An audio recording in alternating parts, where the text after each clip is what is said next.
At Sony's CES 2022 press conference, we finally got some important details about PlayStation VR 2, the company's next-gen VR headset.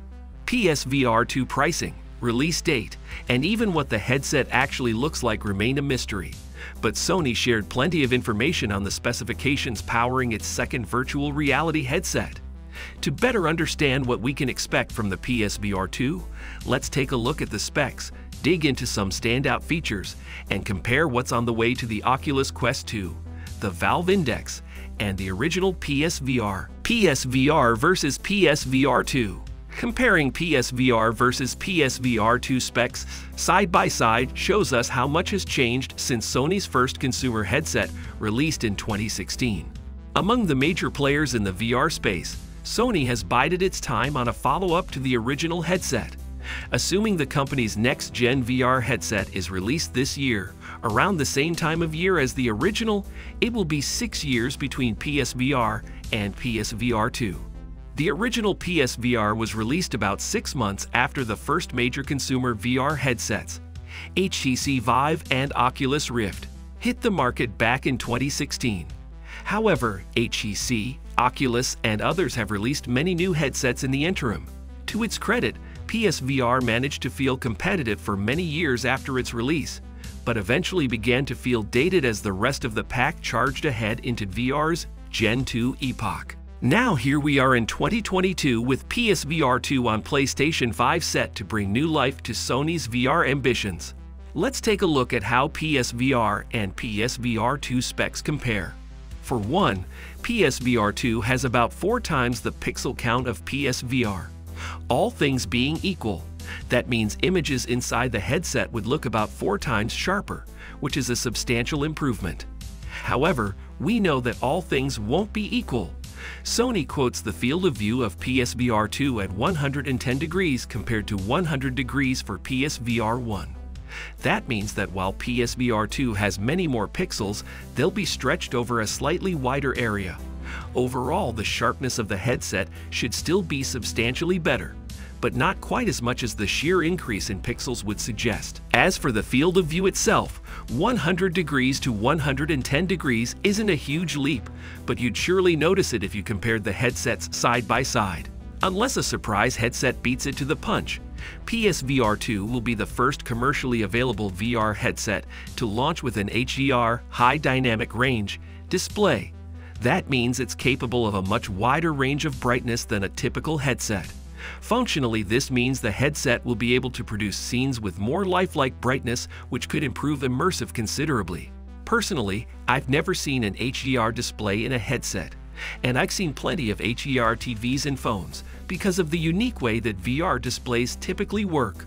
With things like low persistence, it's tough to know if HDR on PSVR2 will be directly comparable. So at this point, it's unclear if HDR will be a nice-to-have feature or something that defines the headset compared to its contemporaries. PSVR2 versus Meta Quest 2. The PSVR2 boasts a larger field of view, allowing you to see more of the virtual world, and it has improved resolution, so the graphics look sharper. Meta Quest 2, on the other hand, has higher refresh rates, which makes for smoother movement through the environment. Now let's move on to game selection. The PSVR2 has a library of more than 150 games, with a diverse selection of genres ranging from adventure and exploration to shooters and platforms. Meanwhile, Meta Quest 2 has around 100 titles, primarily focused on action and sports.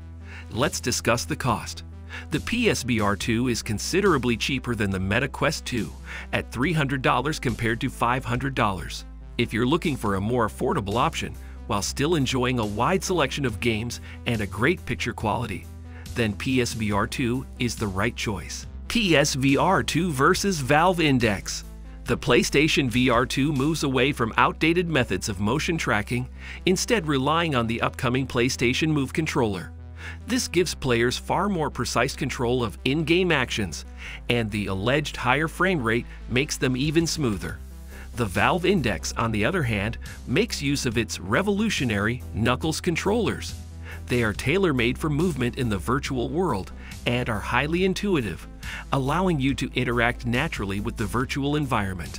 Now let's move on to visuals. The PSVR2 uses an AMOLED display with a resolution of 3840 by 1660, offering a clear and detailed view of the virtual environment.